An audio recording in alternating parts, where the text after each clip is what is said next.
Welcome to the UTPB History Department's project on Japanese-American internment during World War II. In general, during the World War II era, there wasn't the return to the kind of nativism that we saw in World War I, where there was tremendous hostility against ethnic groups that was part of the larger nativist impulse against immigrants, Catholics, and others tied into, for example, the reemergence of the Ku Klux Klan and so forth.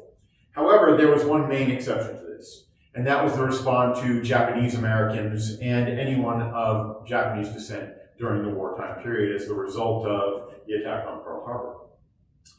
From the 19th century, in fact, Japanese immigrants had faced hostility.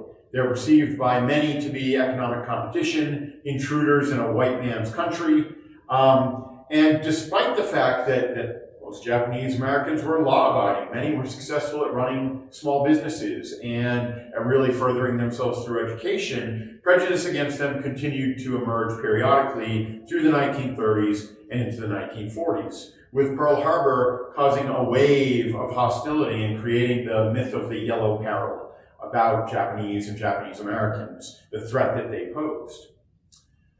In the wake of Pearl Harbor, a military survey had concluded that Japanese Americans posed no threat to American security and safety. Despite that, on February 19, 1942, President FDR gave this sort of racist impulse the rule of law with his Executive Order 9066, which authorized the roundup of all Americans of Japanese descent. And that included a group called the Nisei, which were Japanese Americans who were born in the United States and therefore were U.S. citizens. They were allowed little time to prepare for or to secure their property. The victims therefore lost most of their assets. They obviously lost their jobs. They lost their homes. They lost their businesses, whatever they might have had. Most, again, were American citizens, and not a single case of espionage on their part had been discovered.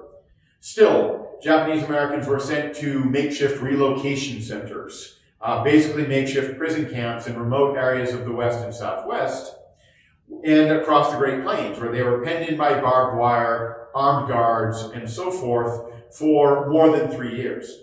Now, whether or not these are akin to the concentration camps that we know better from World War II and in the German circumstance, they certainly seem to violate American laws and principles. And in the next episode of this, I will give you examples of how the Supreme Court justified this and the aftermath of it.